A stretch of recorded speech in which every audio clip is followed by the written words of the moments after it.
Hello friends, welcome back to this session. So today we are going to see something about glycolysis. Okay, so to understand glycolysis, we should know what is a carbohydrate. So carbohydrates are those basic, things that we take in our diet. So one way or around, all the food which we are taking has some amount of carbohydrates in it, and some are purely carbohydrates.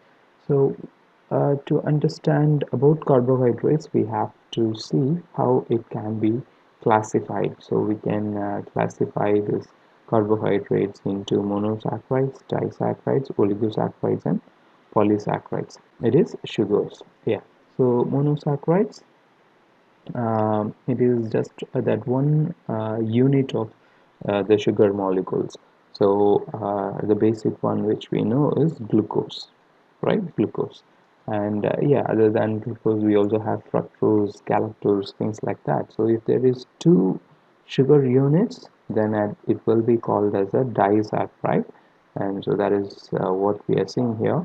And yeah, some disaccharides are sucrose, lactose, maltose. Okay, these are some disaccharides.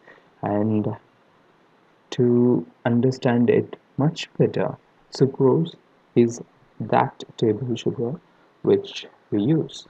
Okay, yeah. So other than that, we have oligosaccharide, that is more number of sugar units they bound together, and we also have polysaccharides, multiple more than 10 units of sugars bound together, polysaccharides. So whatever uh, we eat, we take these carbohydrates. Okay, and these carbohydrates which we take through the diet will be broken down by various enzymes in the body. Okay, by various enzymes in the body, like this is a carbohydrate which we take, and these carbohydrates will be broken down into glucose. Okay, because that is that single unit of sugar which um, we can absorb from the intestine. We cannot absorb this polysaccharides, but we can absorb glucose. So once glucose is broken down, this glucose can enter into the blood vessel. Okay, it can be absorbed in the blood vessels, and this glucose, it should be taken up by the cells will break down this, take up this glucose from the uh, blood, and these glucose, whichever is taken up by the cell, will reach the cytoplasm of the cell, and it should be broken down there for energy. Okay, this will be broken down to pyruvic acid, and this part, okay, how glucose is breaking down into uh, pyruvic acid, like in cytoplasm. Actually, this is glycolysis. This is what happens in glycolysis. And why do we need glycolysis? For energy production. Okay, it gives us energy to for our cell to make its function, and things like that. And so this pathway is given by three important scientists: Emden, Mayoff, and Parnas. Okay, three scientists. They have their effort in giving out this uh, pathway. So it is also called as Emden, Mayoff, Parnas pathway, or simply it is called as glycolysis. Glycolysis. We are just breaking down glucose. Glyco, okay, glucose, lysis, breaking down. Glycolysis. Okay, yeah. So we are going into glycolysis. Yeah. So what we see here is glycolysis. So now we know that how this is happening, and we have to see what is happening in glycolysis. Okay, yeah. So glucose now has entered in the cytoplasm of our cell, and this glucose is going to broken down to pyruvic acid. Okay, that is what we are going to uh, See now, and glucose, for the breakdown of glucose, we need certain enzymes, okay? Certain enzymes, hexokinase. That is the first enzyme which is going to start this glycolysis. So hexokinase will add a phosphate at glucose sixth position, okay, sixth position of glucose, so that we will get glucose 6 phosphate. And to add these glucose the phosphate there, we will use an ATP there, okay, we will use an ATP there, and glucose 6 phosphate will be converted to its isomer, that is fructose 6 phosphate, by the help of isomerase enzyme.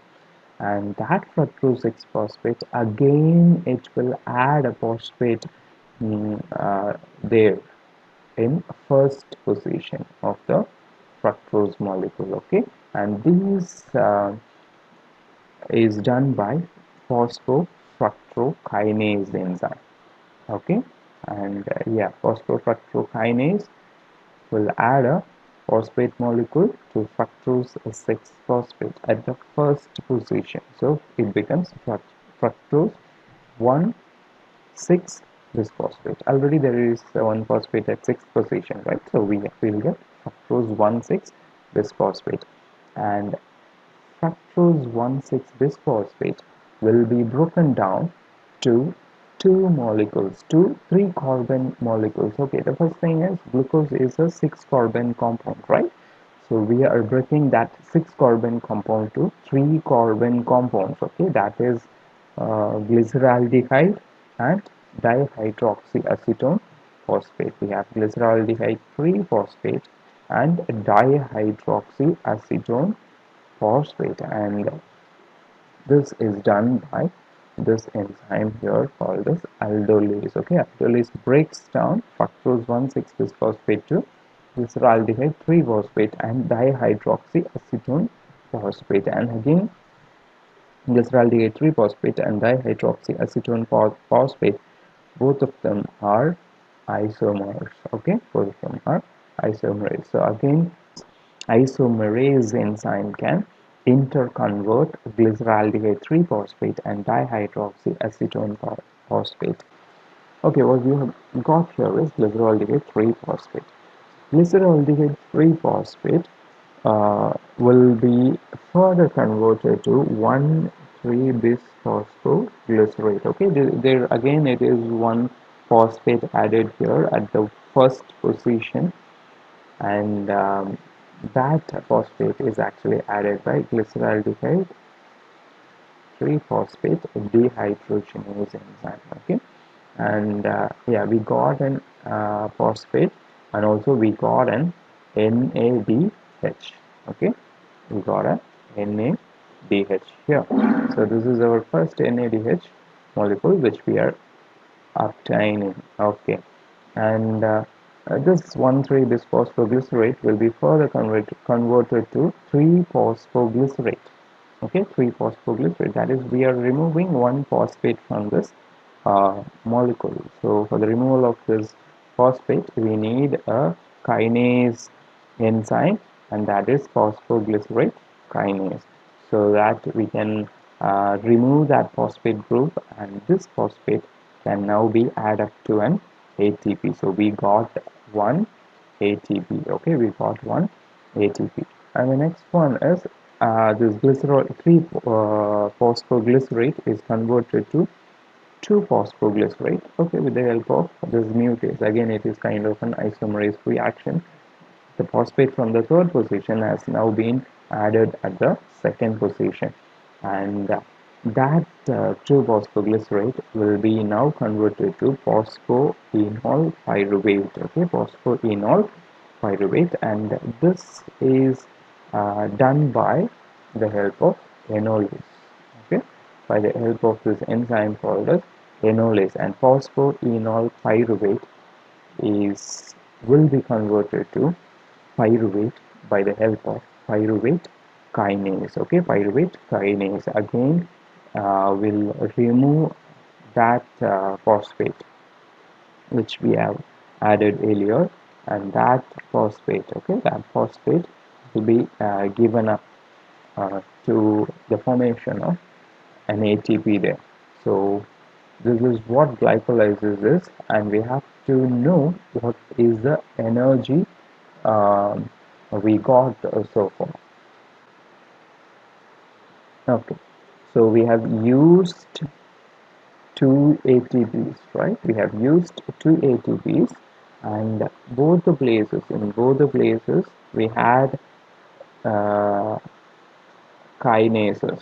Okay, kinases always, it is involved with this uh, phosphate removal and addition. Okay, kinases, it removes or adds phosphate. Okay, so we have used two ATPs, used two ATPs, right? And we have gained two ATPs, right? And again, you can see that for the gain of ATP, we also have this kinase there, phosphoglycerate kinase, pyruvic kinase.